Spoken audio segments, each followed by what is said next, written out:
history of 2 generations of crime. The drama of absolute power and the men who violate it. What is your name?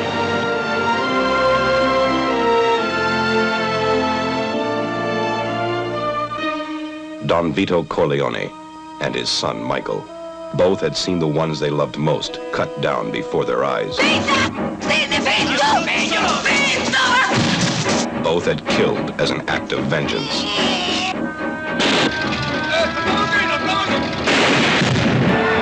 Order any death to protect the empire they controlled. Both were men of ice, and both were targets.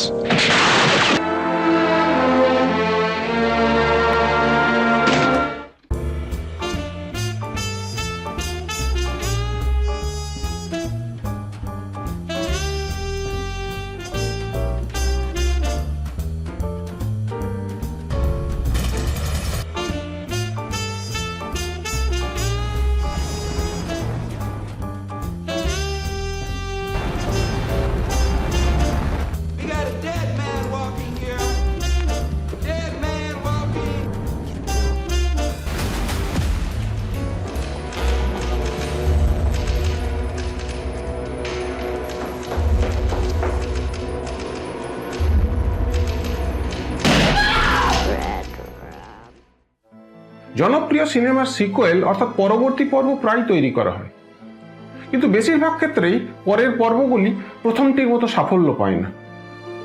এমন cinema খুব কমই আছে যার পরবর্তী পর্ব প্রথম পর্বকে ছাপিয়ে যেতে পেরেছে বা অন্তত পাল্লা দিয়েছে। আজ এমন একটি সিনেমার দ্বিতীয় পর্বের কথা বলবো যা তার অতি বিখ্যাত পূর্বসূরির সঙ্গে সমানে পাল্লা দিয়েছে, এমনকি কারো কারো মতে এটি তার প্রথম পর্বকে ছাপিয়ে গেছে।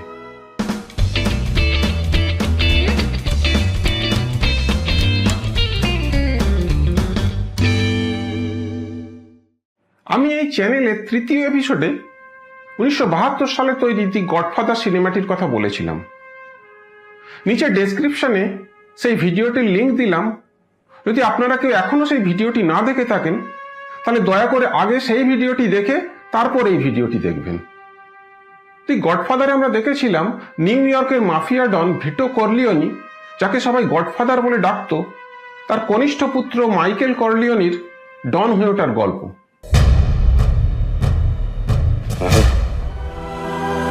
You know my father. The men are coming here to kill him. Now you want to get mixed up in the family business? And all his works? I do renounce him.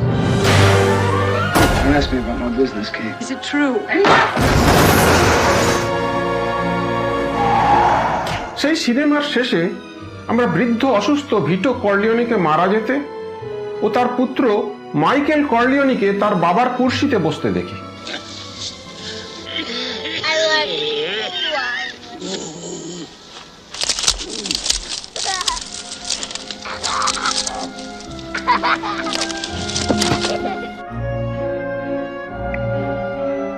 Dad Corleone.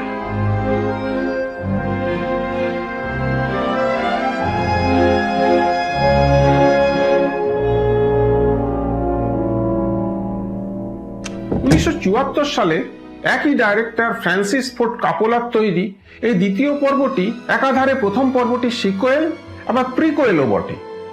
এখানে একই সঙ্গে দুটি কাহিনী চলতে থাকে। একদিকে আমরা দেখি ভিটোর পুত্র মাইকেল কর্লিওনি কিভাবে তার বাবার মনুষ্যত্ব এবং মূল্যবোধকে সম্পূর্ণ বিসর্জন দিয়ে এক নিষ্ঠুর নৃশংস গ্যাংস্টারে পরিণত হয়, ও ভিটোর তৈরি সাম্রাজ্য নিউ ইয়র্ক শহর থেকে সুদূর পশ্চিমে নেভাডা, লাস ভেগাস এবং দক্ষিণ পূর্বে ফ্লোরিডায় বিস্তার করে। আবার অপরদিকে আমরা দেখতে পাই 57 বছর আগে কিশোর ভিটোর ইটালির সিসিলি থেকে পালিয়ে নিউ ইয়র্কে এসে ক্রমশ গডফাদার হয়ে ওঠার গল্প। সিনেমার একদম প্রথম দৃশ্যে এক ঝলক আমরা ডন রূপী মাইকেলকে দেখি। পর মুহূর্তেই কাহিনী আমাদের 1901 সালের ইটালির সিসিলির কর্লিওনি গ্রামে এনে ফেলে। আমরা দেখি 9 বছর বয়সী ভিটো অ্যান্ডোলিনি তার সদ্য বিধবা মায়ের সঙ্গে মৃত বাবাকে কবর দিতে যাচ্ছে। স্থানীয় এক মাফিয়া ডন শিক্সিও তার বাবাকে খুন করেছে। পথে শিক্সিওর লোক ভিটোর দাদা পাওলোকেও খুন করে। পরে ভিটোর মা শিক্সিওর কাছে তার একমাত্র সন্তানের প্রাণ ভিক্ষা চাইতে গিয়ে খুন হয় এবং শিক্সিওর লোক বালক ভিটোকেও খুন করার জন্য তাড়া করে।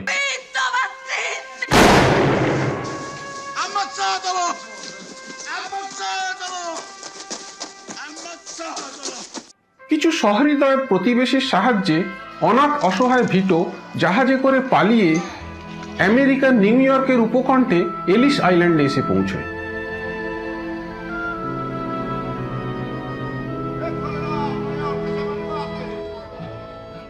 সেখানে উদ্বাস্তু হিসেবে রেজিস্ট্রেশনের সময় ইমিগ্রেশন অফিসার ভুল করে তার নাম ভিটো অ্যান্ডোলিনি না লিখে ভিটো কর্লিওনি লিখে দেয়।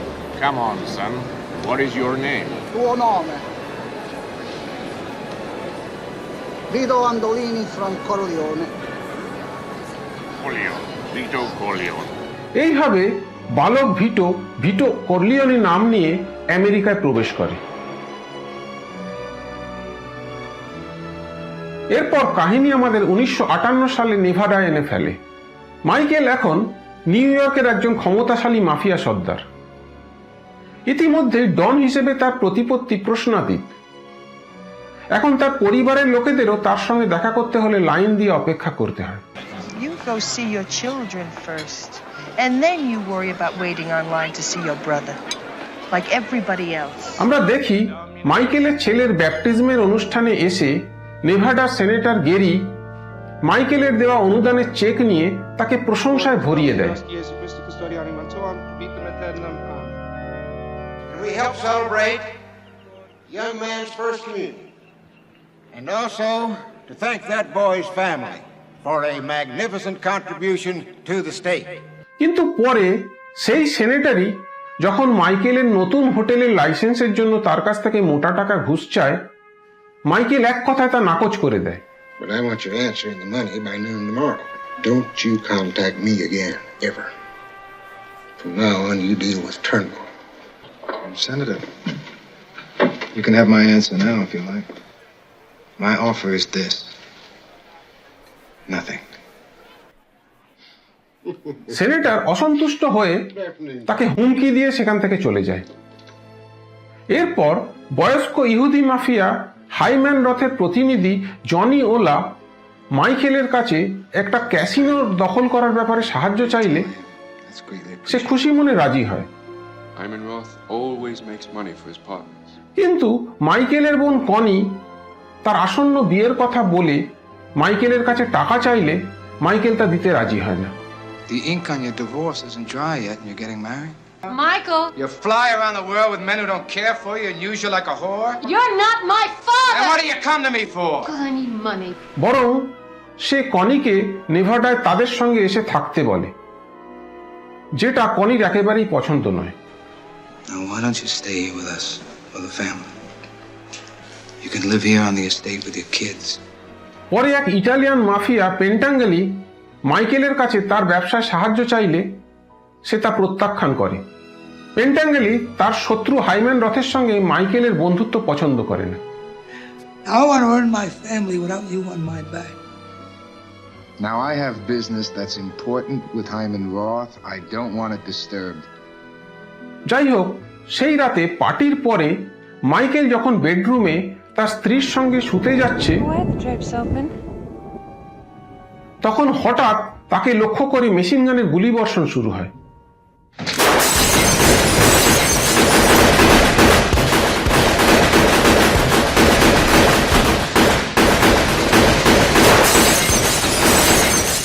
তারা অল্পের জন্য রক্ষা পায়।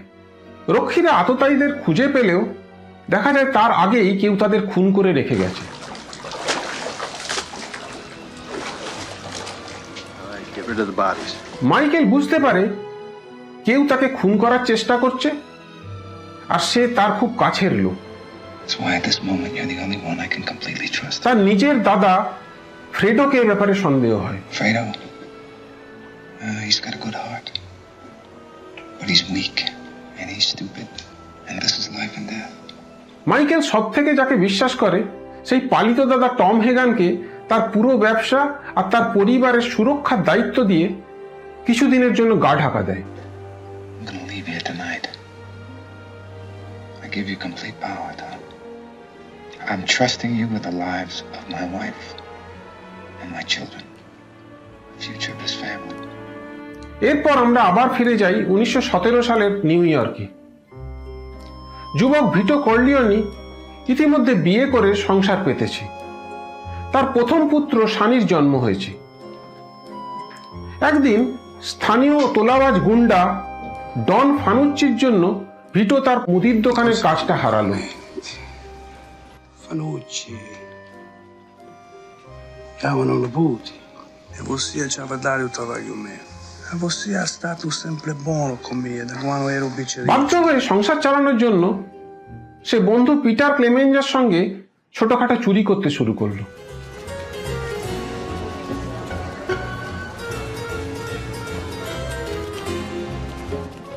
এবার কাহিনী আবার ফিরে আসে মাইকেলের কাছে। আমরা দেখি মাইকেল হাইম্যান রথ আর পেন্টাঙ্গেলির মধ্যে সমঝোতা করানোর চেষ্টা করে, কিন্তু তা সত্ত্বেও কিছুদিনের মধ্যেই পেন্টাঙ্গেলির ওপর খুনের চেষ্টা হয়।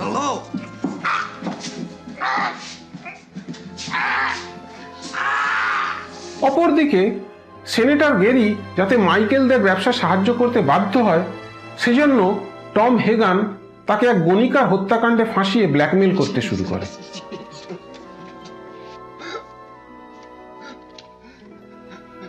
এই সময় হাইম্যান রথ কিউবায় মাফিয়া সাম্রাজ্য বিস্তারের জন্য একটি কনফারেন্সের আয়োজন করে এবং মাইকেলকে সেখানে আমন্ত্রণ করে। মাইকেল ফ্রেডোকে নিয়ে সেখানে যায় বটে, কিন্তু কিউবায় রাজনৈতিক ডামাডোলের মধ্যে ব্যবসা করতে রাজি হয় না এবং তার সন্দেহ হয় পেন্টাঙ্গেলিকে খুন করার চেষ্টার পেছনে হাইম্যান রথের হাত আছে। Who had Frank Pantangeli killed? The Rosado brothers. I know. But who gave the go-ahead? I know I didn't. এবং সম্ভবত তার দাদা ফ্রেডো ভেতর থেকে তাদের সাহায্য করছে। I know it was you, Fredo. You broke my heart. You broke my heart. এরপর মাইকেলের কাহিনী আমি আর বলছি না, আপনারা তা সিনেমায় দেখবেন। বরং আরো একবার ফিরে যাওয়া যাক অতীতে ভিটোর কাছে। সে এখন তার দুই বন্ধুকে নিয়ে চোরাই মালের ব্যবসা করে। ইতিমধ্যে তার আরো দুই পুত্র ফ্রেডো এবং মাইকেলের জন্ম হয়েছে। একদিন তোলাবাজ গুন্ডা ফানুচ্চি তাদের কাছে তোলা দাবি করলো।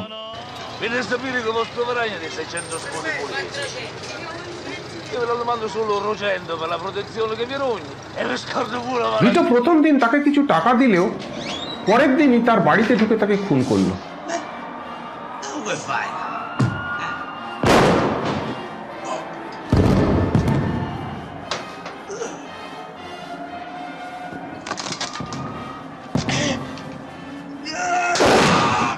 ফানুচ্চি এলাকার সব ব্যবসায়ীকেই উত্ত্যক্ত করত, তাই তার মৃত্যুতে সবাই খুশি হয়ে ভিটোকে এলাকার বস হিসেবে সম্মান করতে শুরু করল।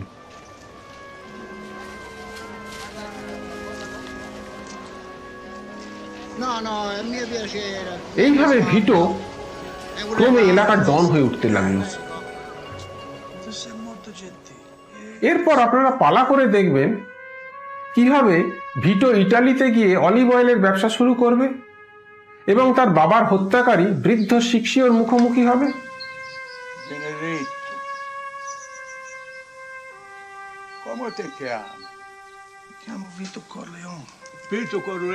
আর অন্যদিকে মাইকেল কিভাবে তার চারপাশে ঘিরে ওঠা ষড়যন্ত্রের মোকাবিলা করবে। কিন্তু এসব আপনারা দেখবেন এখানে নয়, সিনেমায়। প্রথম পর্বের মতো এখানেও মাইকেলের ভূমিকায় আল প্যাচিনো, টম হেগানের ভূমিকায় রবার্ট ডুভাল এবং ফ্রেডোর ভূমিকায় জন ক্যাজলে অভিনয় করেছেন। আর যুবক ভিটোর ভূমিকায় অনবদ্য অভিনয় করে বেস্ট অ্যাক্টর ইন সাপোর্টিং রোলের অস্কারটি তুলে নিয়েছেন Robert De Niro. De Niro এই সিনেমায় ভিটো কর্লিওনের ভূমিকায় সঠিকভাবে অভিনয় করার জন্য 4 মাস ধরে সিসিলিয়ান উচ্চারণে ইটালিয়ান ভাষায় কথা বলতে শেখেন।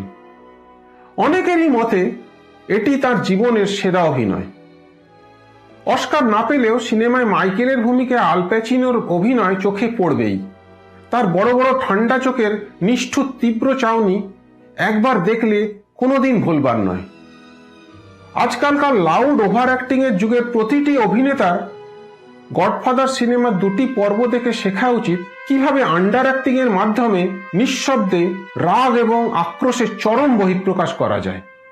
সিনেমাটি best picture, best direction, best actor in a supporting role, best writing, best art direction ও বেস্ট মিউজিক এই 6টি বিষয় অস্কার পেয়ে সে সময়ের সর্বালোচিত সিনেমায় পরিণত হয়েছিল। গডফাদারের প্রথম পর্বটি পেয়েছিল 3টি অস্কার, আর এই দ্বিতীয় পর্বটি পায় 6টি অস্কার। আমার জানা নেই বিশ্বে আর কোনো সিনেমার পরপর 2টি পর্ব একসঙ্গে এতগুলি অস্কার পেয়েছিল কিনা। আপনাদের যদি জানা থাকে অবশ্যই জানাবেন। ফ্রান্সিস ফোর্ড ক্যাপোলা প্রথমে এই দ্বিতীয় পর্বটি পরিচালনা করতে চাননি, কারণ প্রথম পর্ব শুটিংয়ের সময় তাকে নানান সমস্যার সম্মুখীন হতে হয়েছিল। আমি এও শুনেছি মার্লন ব্র্যান্ডো, যিনি প্রথম পর্বে ভিটো কর্লিওনির ভূমিকায় অভিনয় করে অস্কার পেয়েছিলেন, এই দ্বিতীয় পর্বে একটি দৃশ্যে তার অভিনয় করার কথা ছিল, কিন্তু তিনি ইচ্ছে করে শুটিংয়ের দিন সেটে আসেননি। কারণ প্রথম পর্বের শুটিংয়ের সময় তার মতো একজন সিনিয়র আর্টিস্টের সঙ্গে প্যারামাউন্ট পিকচার যে ধরনের ব্যবহার করেছিল তা তার আদৌ পছন্দ হয়নি। শেষ পর্যন্ত ক্যাপোলাকে সিনটি আবার লিখতে হয় ব্র্যান্ডোকে বাদ দিয়ে।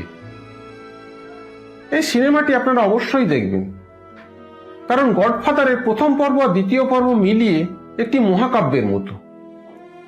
অনেকে গডফাদারের 2টি পর্বকে একত্রে আমাদের মহাভারতের সঙ্গে তুলনা করেন। আজ আর নয়, এবার আমার ছুটি। আপনারা ভালো থাকবেন এবং অনেক ভালো সিনেমা দেখবেন। খুব শিগগিরই ফিরে আসছি এরকমই আরেকটি সেরা সিনেমা নিয়ে। আপাতত গুড বাই।